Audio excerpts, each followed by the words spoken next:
All right, it's my pleasure to welcome back to the show. He is a college basketball analyst with CBS Sports and ESPN, former UCF Knight. Mike O'Donnell is in the house. Mike, great to have you with me. Thanks for having me, Jeff. Really appreciate it. Yeah, well, we're going to talk some tournament action, March Madness, the Final Four, all that good stuff. So here we are. We're right on the heels of the Final Four coming up this weekend, and you covered Florida Atlantic during the season, and I think you were among the first to be on them as far as a team that could be a bracket buster and wreak some havoc into the NCAA tournament this year. Did you even think Final Four for them? Oh no, I didn't think Final Four. But I don't. When you're a top 30, top 35 team, really, regardless of conference, the tournament, NCAA tournament, is so amazing because we have these runs, right? We have the George Mason runs, we have the VCU runs, we have the FAU runs, and it's just everything that is just so cool about the tournament.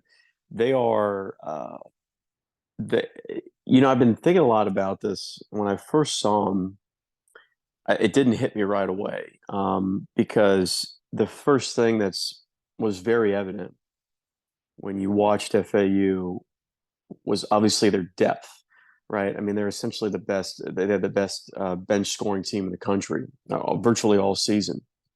They'll play 10 guys, 11 guys. I think I double checked it. Was it yesterday or 2 days ago? 9 guys play at least 15 minutes a game. It's crazy. It's just not the norm. And so their depth, it was very obvious. So like I always try to think in terms of an opposing coach. How do you scout for that? How do you prepare your guys for that?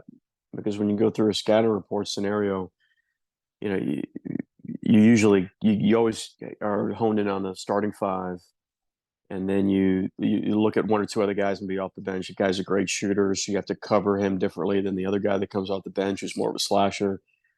Well, I mean, you're asking your team to prepare for 11 different faces, 11 different games, 11 different styles of how a guy shoots, passes, dribbles.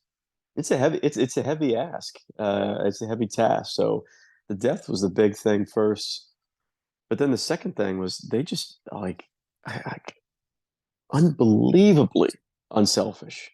I mean, it just doesn't matter who takes the shot. It doesn't matter who's the leading scorer. Nobody is trying to get theirs, and that's a rare thing in the college game. So I saw that, and the first game that I did that I called, those two things were very evident. And the second, and then after that, I thought about some more, and then more recently it pops up. Maybe you remember this too, Jeff. Those Final Four Villanova teams, and even those the Michael Nardi teams, the from Jay Wright, the way he coached those four guard lineups, one post player, very very difficult to prepare for. And if you can rebound, even though if you're small, on the perimeter and the wings, you're going to cause a lot of tension and havoc. And that's what they're doing. And it's really, they remind me a lot of those Villanova teams from really about 10 years ago, when the Wildcats were just epic in the Big East. And of course, you had tweeted too recently that that you had taken in practice for the Owls, and that Dusty May has a very very meticulous practice to likes you haven't really seen very much of. Yeah, it was. Yeah, I've never seen anything like it. It was. I've been in a lot of different practices personally.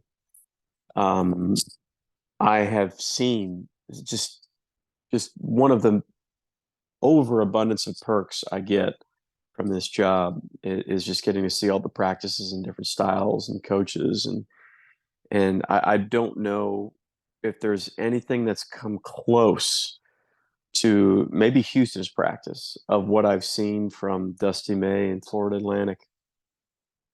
I walked in the gym, and I was a little bit late. I had really really bad traffic, and so I was about 10 minutes late. practice. I hate being I hate being late to practice. So that thing in me, like I feel like I'm gonna get in trouble if I'm late to practice. Even I'm just going to practice or shoot around. And the I walk in the gym and I'm not even in like the next to the gym floor yet. I'm in the hallway. It's loud. I mean, legitimately really loud. And I said, "Oh wow, this is going to be great." And I I pop in, and it was 2 hours. It was the day before a game. It was loud. It was the loudest, most energetic, most competitive, and chemistry filled practice I've ever been around. I just have never seen it. It is very difficult to describe, and I can throw out a lot of adjectives, but if you haven't seen it, every drill has a purpose. The coaches are like right in there on the action, and you have a great team. This is a par for the course for any team, but when your players are louder than the coaches, that's when you got something really special. And there were the majority of the practice, the players were much louder than the assistant coaches. And it wasn't like the assistant coaches were just sitting there just watching practice or not doing it. I mean, they were getting after it. And there there's a great competitiveness to it. And there was also a very quick and intentional celebratory experience to each great play that was made, down from I'll give you an example. So the scout team gets a big stop, and that was celebrated by players and coaches. But then there was another player. It was Elijah Martin, actually, one of the stars for FAU. It was Elijah Martin makes a drive on one of the scout team post players, and he misses it. It was a 15-foot dribble jumper, and he misses it. Play stops. Dusty May sprints over to Elijah Martin and gives him, like basically a huge hug and attaboy. And I was like, well, that's really, it was confusing. I mean, I was legitimately confused. So after practice, I get a chance to talk with Dusty, and he's wonderfully generous with his time and puts up with dumb guys like me. And I asked him about that play. I go, I don't understand. I've never seen a celebrated missed 15-foot jumper before. And he goes, "Oh, yeah." He goes, "Well, we had been drilling in him leading up to this game. They were playing Middle Tennessee through film and in practice. They wanted him to attack the midsection and legs of the opposing, legally attack the midsection and knees of the opposing team's defender to throw the defender off balance, because Middle Tennessee was much bigger, longer, and athletic than FAU was, and we needed Elijah to play big and act big. But if he got a mismatch, we wanted him to attack the legs. He just wasn't used to that. We wanted him to attack the legs, and he finally did it without us asking him to do it. So that had to be celebrated. And I don't know. I had never seen something like that before. That was pretty special. Yeah, the little things, right? Yeah, yeah, yeah, And it adds up. And for I think, sure. you spoke to their depth, and I think that's been kind of important to them in this tournament. The fact they can run 9 guys out there, they've been behind, but they've been able to come back in the second half, and I think that depth has had a factor on wearing the other teams down a little bit. I think it's the only team that if they played a triple overtime game, they wouldn't look like it'd be triple overtime, because they play 11 guys, and each guy is unselfish while still maintaining the unique skill set that best, embodies their game. Dusty lets them play and be themselves within the confines of a very unselfish offense. They're never out of the game because of their depth, like you said. Very rarely do they ever look tired. I've never seen them look tired. I haven't seen them look tired yet. They only slept in their bed 3 days this entire tournament, just because of the way that the tournament was set up for them, and the travel has been so difficult. And they haven't looked tired yet. But the 3-point shot is what really was the other thing that really keeps them in the game. Aside from Golden, everybody else can shoot the three. Everybody else, every single player in that roster, besides Vlad Golden, is capable of hitting 5 or 6 threes in the game. And that puts sometimes the threat of the 3-point shot is just as valuable, if not more valuable, than the 3-point shot itself. And it's very evident when you're having to guard that FAU team. Of course, they are going to face San Diego State, a team that has certainly been impressive in making this run to the Final Four. They took out the top seed Alabama. They had a tremendous back and forth game with Creighton this weekend, and everybody's talking about the play at the end, the foul. And of course, I would like to hear your perspective, especially as a guy who likes to shoot and whatnot. What was your take on that controversial call? Of course, it was a foul. Yeah, it definitely was a foul. Yes. So, what I think people are looking at is the contest at the peak of the shots. And what you have to look at is the arm bar that was placed on the hip of Trammell. And I can tell you as a shooter, I mean, truthfully, joke in the beginning, but truthfully, if I knew I could always sell a foul if I was bumped in the midsection. I could almost always sell that because if you move your body and kind of act a foul in the act of shooting and by breaking away from the defender, what the ref actually sees and is an extended arm bar that kind of lingers there longer than if you were to take a swipe at the peak of the follow through. And I think it was the right call to make. I absolutely understand why people were frustrated or why that call was made at that time. However, if you're asking refs to ref the game according to situations as to oppose of making the call that they see at that moment, I think you would open up a huge can of worms for a situation already where people didn't really love the maybe some of the calls that were made throughout really the season. Refs get a bad rap, but there were a lot of different kind of changes they had to make and maneuver this season. So, but I do think it was a foul. And of course, you hate for that to take away from them winning the game, from them getting to the Final Four. As I said, they beat the top seed in the tournament, which was no small task. Yeah. So when you think of San Diego State, if you ever, I mean, I would encourage anybody that's listening to this, I mean, please watch these Final Four games. But particular that the San Diego State Florida Atlantic game, that the FAU run is the stuff of legend we just talked about. And I'm just telling you right now. So when if you take the last 5 years of college basketball, when you think about the great defensive teams, whether it's the eye test or whether it's the analytics, you think of Houston. I'm talking nationally as the best in the country. You think of Houston, you think of Tennessee, and any basketball geek and savant will tell you, you will think of San Diego State. That if you asked me, if you said, Jeff, if you told me, Mike, okay, I don't believe you, but after this podcast, I'd like you to write up, a 50-page essay on why you think San Diego State is the best defensive team in the country in the last 5 years, I could make a pretty compelling argument. If you take their analytics from Synergy to Ken Palm, they are an elite defensive unit. I don't use the word elite lightly. They are an elite defensive unit, especially in the half court. And it's, I think that maybe the best word I can describe their defense is that it's suffocating in the half court. It's almost an impenetrable half court defense, and they rebound really well out of it.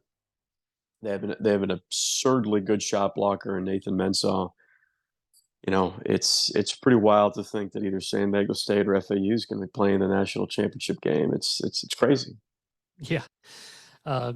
Again, as you said, defense has definitely been their calling card, and and they've been a team that's been Sweet 16 savvy for a number of years now. So, to me, this isn't a surprise that they've been able to finally make that next step forward for sure. So, On the other side of the bracket, we have Miami and UConn. So Miami has been impressive. They took out the 2 seed Texas. I was very shocked that they handled Houston the way they did. Yeah, me too. Truthfully, I'm not just agreeing with you to just agree with you. I mean, I think you are spot on. I think everybody was kind of shocked. Now, it does make you wonder a little bit how banged up was Marcus Sasser and Jamal Shed. They could have been really banged up. I don't know. I mean, they didn't look like themselves. But UCF fans will remember that Miami team from this past year. I mean, that was, if you take your UCF hat off for a second, that was an unbelievable college basketball game. I mean, really, that was everybody talked about. If you went on social media after that game, all the national media members said the same thing. Like those are two teams that you'll see in the NCAA tournament. I mean, that was just such a great game. Omir might be the most manliest man in college basketball. I mean, that dude is just. I don't even know how to describe his toughness and tenacity. I mean, it just is incredible. And the guards, specifically, I thought the way that Isaiah Wong played against Houston was particularly really impressive. And Miami's backcourt looked great, but I think the way that Wong plays so loose, especially in semi-transition, really kind of it bothered Houston that they couldn't figure him out because he just knifed his way through every possible angle. And Nigel Pack ripping threes and playing, just out of his mind. I mean, that's a serious backcourt. It really is. Yeah, and then you got to look at Jim Larinaga. I mean, this is a guy proven true and tried and true. Had the great George Mason run. He's now back in the Final Four in Miami. And you could really see this, I think, evolving over the last 2 or 3 seasons. Took a while when he first got there. It was not a good situation. It was a very bad situation, and he built it up. He built it up. You could, like you said, you could kind of see it, the mental build. The NIL helped Miami a tremendous amount of getting players, specifically Nigel Pack and Isaiah Wong. It was a big deal for them. I don't think they would have gotten those players without those NIL deals. And so that's the beauty of the NIL. I mean, you want to talk about evening the playing field. Miami all of a sudden becomes. I mean, they were trending in the right direction, but I mean, they were top three team in the ACC this year, and I know the ACC was down a bit, but I mean it's hard to just I think if you're an ACC savant, come to terms with the fact that it's just not even a comparison. I mean, Miami is just so much better than Syracuse, so much better than Florida State, so much better than Georgia Tech, so much better than Virginia Tech, better than Duke, better than North Carolina. How do you say that out loud? It's odd to say, but that's what NIL did for Miami for sure. And then UConn, they may be, I think you could argue they're based on their past success as a maybe as a blue blood, but they're in with all the new bloods this year. And of course, as soon as Dan Hurley took that job, while UConn was still in the American, the immediate thought that came to me was, well, they're going to be back and it won't be long. So Mark Daniels and I had a long conversation on his radio show about this. About Jeff, I think this was like in very early January, where UConn they were in the top five. They were looking like a top five team. I watched a couple of their games, and it was jarring, and not in a negative way. But I'm watching. You first look at their offense, and they have so many weapons on the perimeter. They have so many weapons on the interior. They are a very deep team. And I remember talking with Mark because we talked about the offense a little bit. We talked about some of their wins in the non-conference and what they were doing in the Big East once they got into conference play. If you looked at their defense and you looked at how hard they played and played at that time, on the record with Mark on the radio, and then off the record when we were talking on the phone, I said, Mark, I don't know if I've seen a team come close to playing as hard as Houston does. I mean, Houston is just far and away plays harder. It's uncharacteristic how hard they play, abnormal how hard they play. And I'm watching UConn play, and these are Big East games, right? I mean, this is you know you're playing against Providence and Marquette and Creighton, and like you're just lining up over and over and over again, and they are just physically dismantling these teams. So, oh my goodness, I've never seen a team play this hard. But like since Houston, I mean, they may actually give Houston a run for money because I will happily go to my grave. I've never seen a team play as hard as Houston does, never. And that their ability to you look at the offensive side and all the weapons, right? Especially Adam Sanogo is going to be a pro, and he's just off the charts big time. But and you look at their post defense, you look at their backcourt defense, you look at the way they can run the fast break. They very rarely turn the ball over, and they're still unselfish, and they're running and executing their offense. They just outwork you to a level that hasn't been done since Houston, right?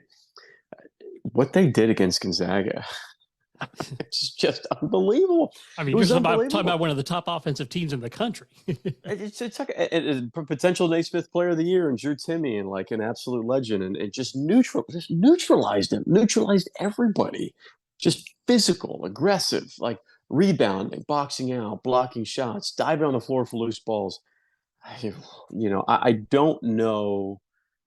I mean, right now UConn's my pick. I mean, I think they're going to win it. I mean, I really do. But that's an unbelievably good team. I don't know how they lost a game in the Big East. It's bizarre to me. I mean, to even look because they went through a spell in the middle of the season where they really struggled.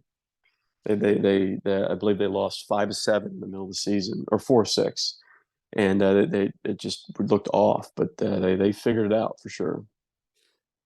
Well, before we get you to give me your picks for those games, and of course, we already kind of got a good indicator on UConn, but before we get into that a little deeper, kind of want to talk about some of the other amazing pieces of the tournament because one thing I'm finding, and you tell me if you think this is analysis is wrong. I've always thought 6-11 games are now toss ups.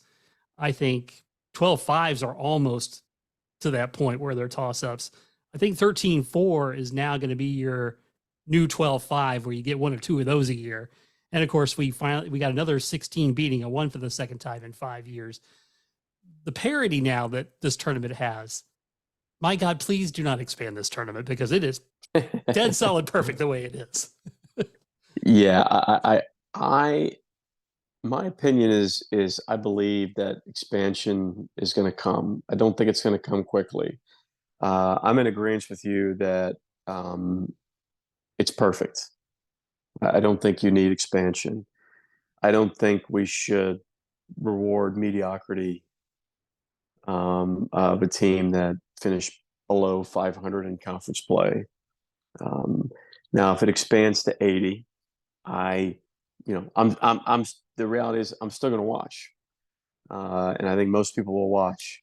But there is something to be said for you're going to have to make a perfect case, a truly perfect case to expand the tournament.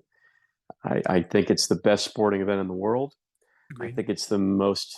I think college basketball is the most fair sport in college athletics, and there's just there's so much magic that's involved in quick turnaround, prepping for games. You get a buzzer beater every single tournament. You get something crazy every single tournament. A star is born every single tournament. You don't get to say that for any other college sporting event. It does not exist. And and it's fair. It's unbelievably fair. Every single team in Division One in college basketball has an actual path to win a national championship. regardless of your budget, regardless of your gym, regardless of your TV contract. Every single Division One team has a legitimate path to a national championship. And that's how fair it is. And I could think of nothing more special than that. Yeah, because when I hear the talk of like 96, and it's like, and I don't mean any disrespect to the NIT, but do you really want the NIT bracket is leading on your tournament? If it expands, when it expands, I don't think it'll be 96. I think we would see 80. Okay. That's what I think, from what I've been hearing. But I don't think that's something that's, when it happens, is right around the corner. And I think there's a lot of people that are going to fight that pretty hard. Yeah, because I think the other avenue to that too is, I mean, is that going to be more Big Ten teams, more SEC teams, Of course. more ACC teams getting in, right? Of course. Of course. The only way I could fully get behind expanding the tournament is if you rewarded conference winners, right? So like in let's say Conference USA, if UAB won the regular season and Florida Atlantic won the tournament, both teams get in. I would actually be okay with that, because chances are, like in your power conferences, the team that's winning the regular season in the power conference, they're gonna, they're going to get into the tournaments. So that's the only other thing that I think I could kind of get behind, but I just it's great, and you know it's more than great. It's perfect in my opinion. I don't really like messing with perfect. Yeah, I mean, to me, it's like, you have a well prepared, wonderfully chefed meal, and then somebody wants to add a Big Mac to the menu. It's like, Right, right, right, come on, right. don't do that to us. Yeah, yeah. Yeah. So we mentioned, 16 beating a one. So it took forever for it to happen the first time. It only took 5 years for it to happen the second time. I'm almost betting the next time will be 3 years or less.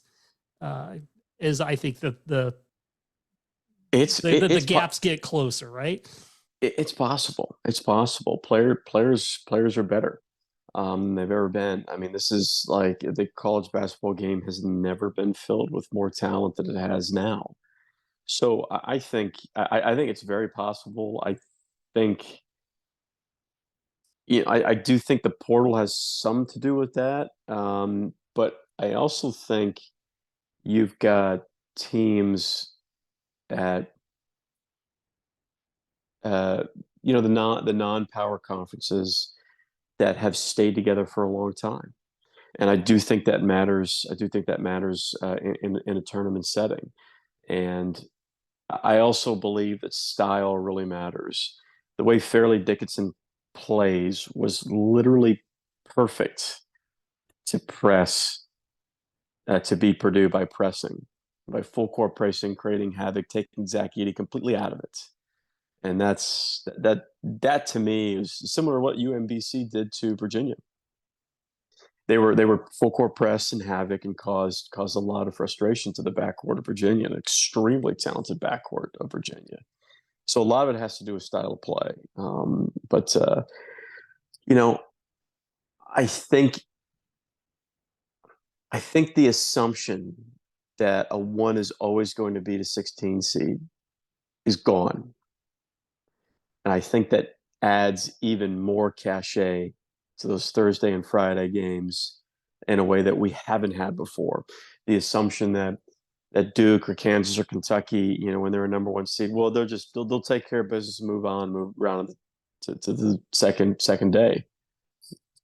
Not so fast, my friend. You know what I mean? Like it's not like that anymore. That's one of the many reasons now, Jeff, why we just shouldn't expand the tournament. It's perfect.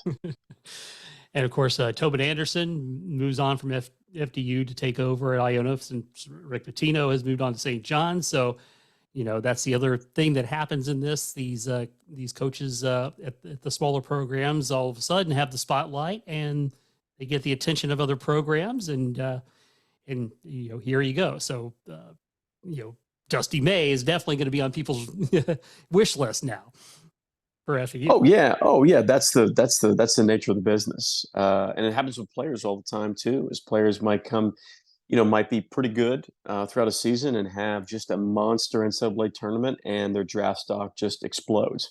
Happens all the time. How do you perform on the biggest stage? That matters. That carries weight. I think people that scoff at that and say, "Well, it's just they just got hot at the right time." Well, it's literally the biggest stage in college basketball in the world, right? At that time, it's the biggest sporting event in the world. There is nothing bigger or more important that happens in March than the college basketball tournament. So that's just a part of it.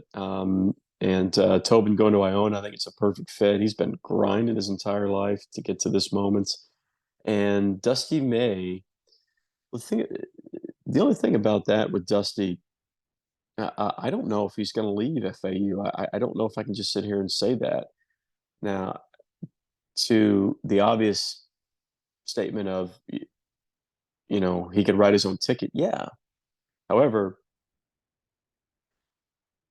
for what job? What job is open right now that he would say that he has to take that? I don't know if that exists right now, right? Penn State is going to get is about to get filled, St. John's already got filled. Georgetown already got filled. Providence already got filled. Cal just got filled.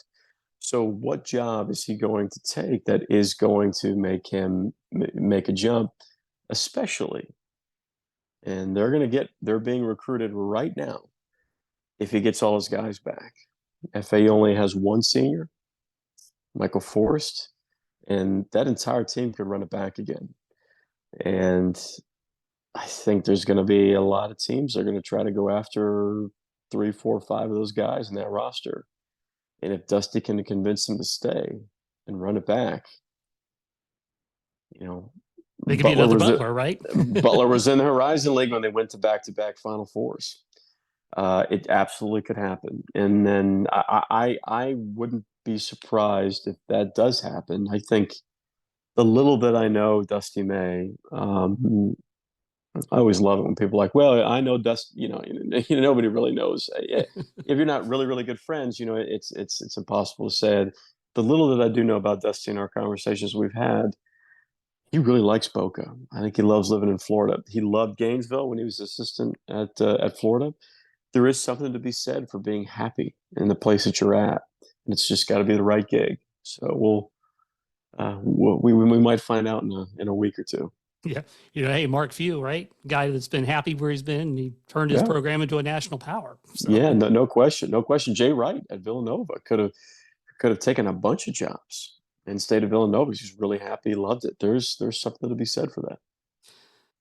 Quick thought on UCF season. They started off quite well, and then they struggled in conference play. Injuries took some effect on them, and they had a long losing streak. And of course, they had a lot of close losses.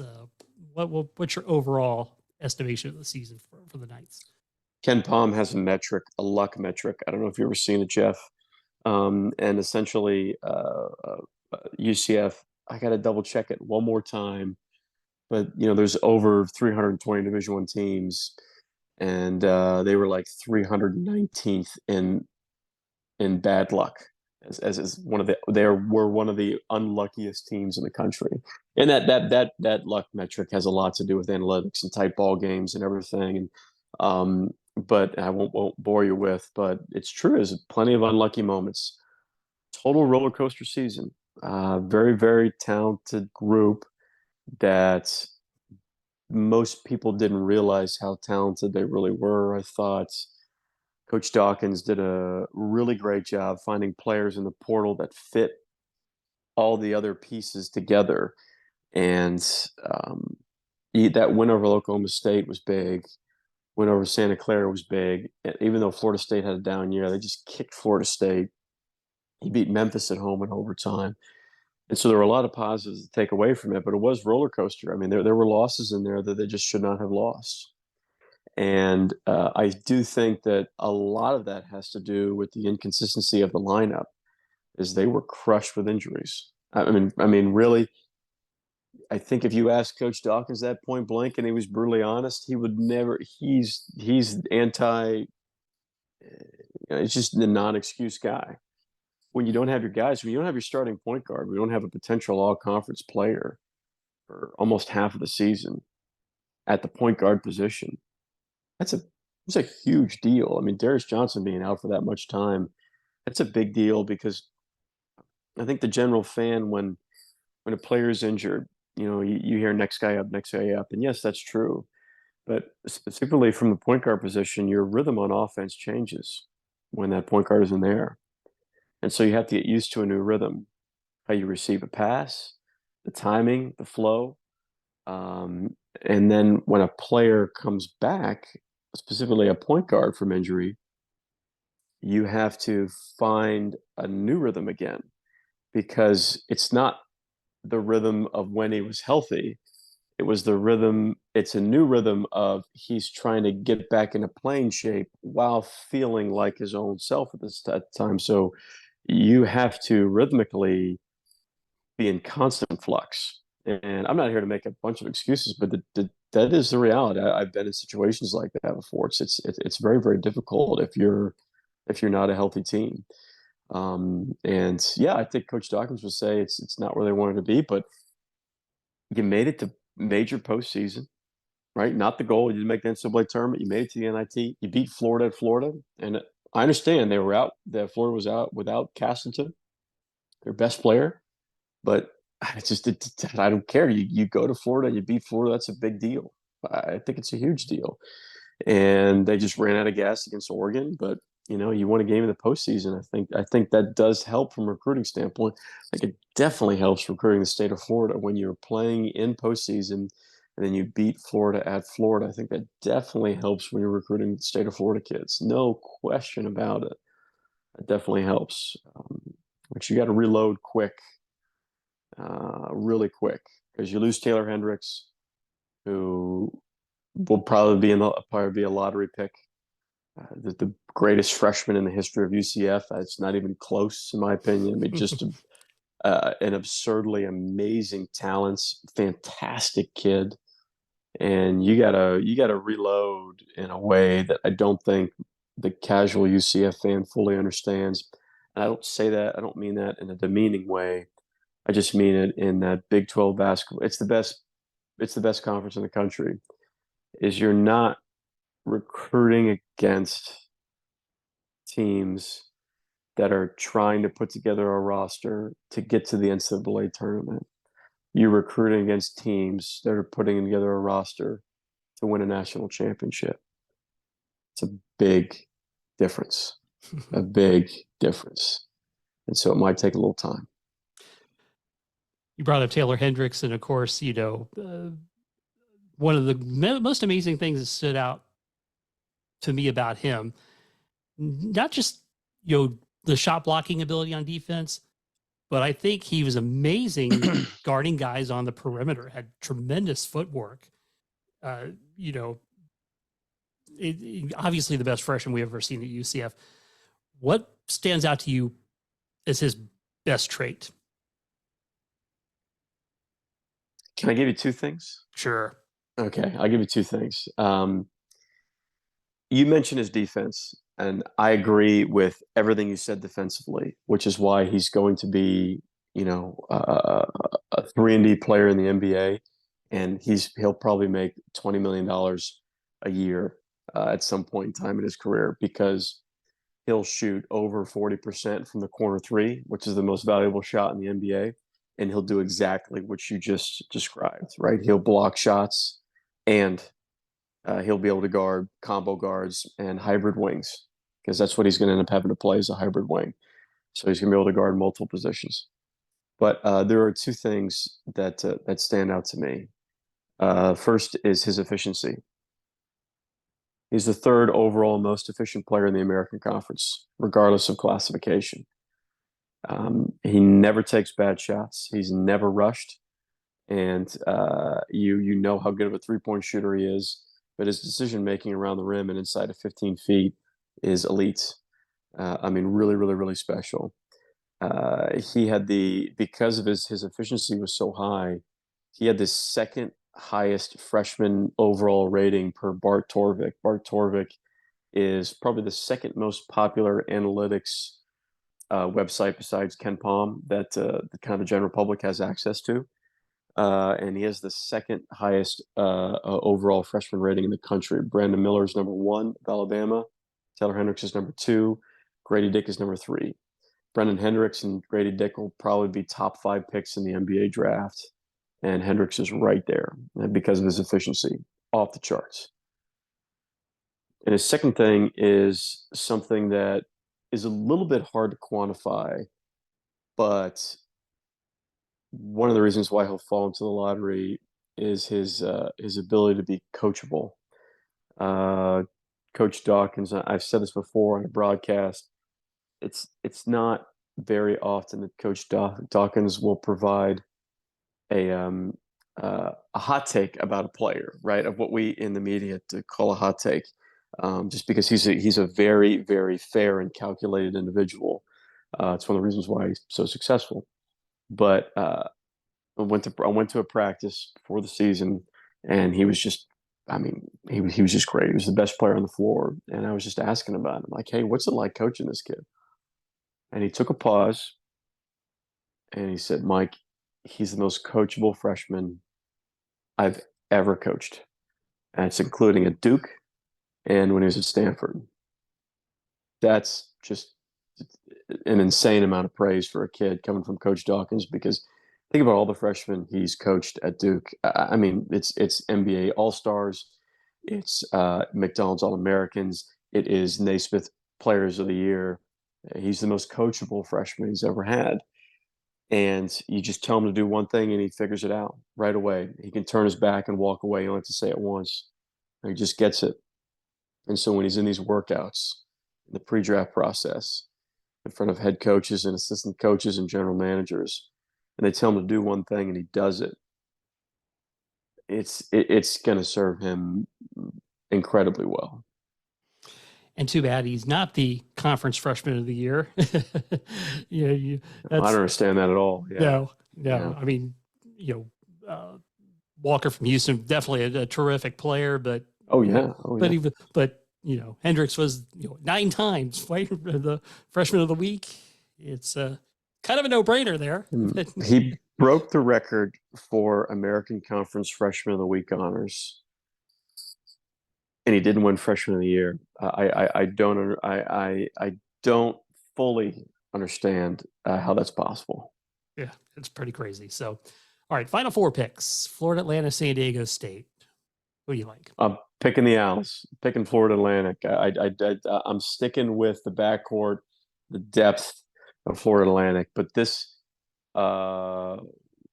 will be as good of a defensive team as Tennessee that they faced, and that game was tight, and they got down and had to claw their way back. San Diego State is not as good offensively as Tennessee is, but I actually think San Diego State is better defensively than Tennessee is. I think that it's going to be a slugfest. UConn, Miami. UConn. I don't think there's any hesitation there. And again, I say it in jest. It would be wild to fact that there is a legitimate possibility that we could have Miami versus FAU in the national championship game, right? It's just crazy. It's so cool. But yeah, UConn is. If I had to go back and watch film of every team in the Sweet 16, I think I could make a case that they're the best team out of the Sweet 16, best team in the country. And I think they're going to be able to handle Miami. I do, because they're as physical, they're as athletic, and they're even more disciplined than Miami is. So I think we got UConn and FAU in the final. With UConn winning, right? Yeah, I do. I do think it will be a great game. I legitimately believe that. I'm not just saying that. But I think this is UConn's Final Four to lose. Well, I'll tell you one thing. I think both of them are going to be outstanding games on Saturday. I can't wait to watch those for sure. And before I let you go, so before the football season, before the very first game, as with some friends of mine, we bumped into you at the UCF bookstore, and one of the topics of the conversation camp was fishing. So tell me about your passion for fishing, and you may or may not disclose some of your favorite spots, depending on if you don't want to keep those secret or not. But Oh, tell me no, a no, little bit no, no. about That's fine. fishing. I can't give you all the spots. Yeah, no, I'm from the Clearwater, Largo area, so I grew up saltwater fishing a lot. I didn't do much freshwater fishing.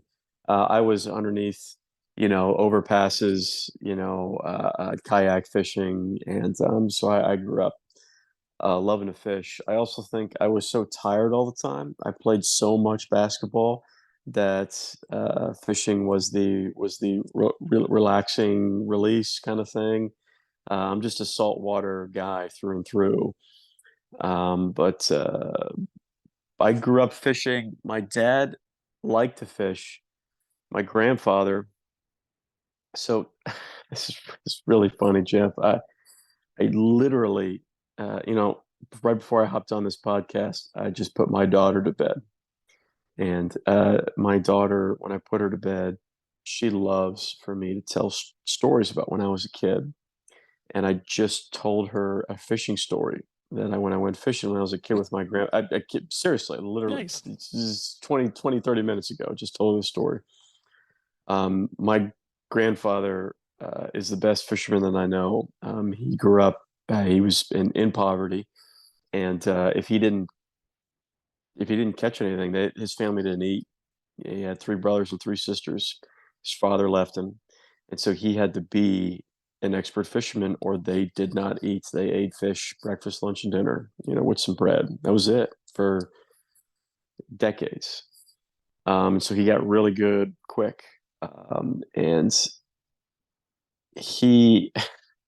I just never forget it. It's burned in my brain. First time I go out on the boat with my dad and my grandfather. This is my mom's dad that I'm talking about when I talk about my grandfather. And we would take the boat out, and it was this little. I mean, when I say boat, I mean it was this little red sardine can. I mean, this barely fit two grown men and one 8-year-old in it. I mean, this thing was tiny, and we'd go to a spot and we'd fish it. And even if my grandpa was, we shouldn't be here. We shouldn't be in this spot. And my dad would be like, yeah, it's fine. It's fine. I wouldn't catch anything. So my grandpa would get all upset. Like, just go down like half a mile. We'd go down a half a mile. He would put his finger in the water. He would taste the water. I said, nah, no, no. Go down about another 100 yards. Put his finger in the water. He'd taste the water. No, not the spot. And he would taste the water until he felt that the taste was right for the fish to be ready. And it sounds completely insane and ridiculous.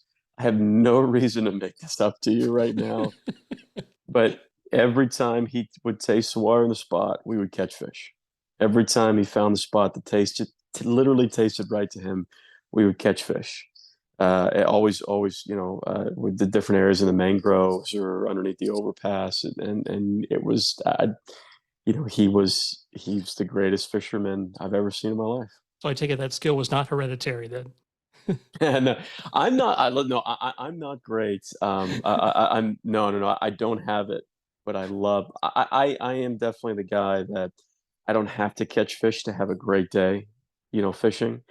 There's something very pure about being out on the water or standing out looking over the horizon, whether it's early in the morning or at night, and just throwing a line out. I don't. That's a little piece of heaven for me that I love. That's awesome. Well, of course, enjoy the work you do with ESPN and CBS Sports. But what did 3 different tournaments during championship week? Was a wild couple. That was a wild 3 days. Yeah, I did an American Conference game on a Thursday and flew to Ohio to do 2 MAC semifinal games, and flew to Vegas to do the WAC championship. It was a wild 3 days. Yeah, it would. It was. I was exhausted afterwards, but boy, it was a joy, absolute joy. Yeah, and you might be the only guy who touched 3 tournaments too. If I had to Maybe, bet. yeah, you might be right. Yeah, you might be right. Yeah, yeah, it was a lot of Yeah. fun. Yeah, well, awesome stuff. As always, Mike, I always appreciate it when you give me some time to talk college hoops. It's always one of my favorite shows to do, and we thank you for being on the show. Thank you so much for having me, Jeff. All right.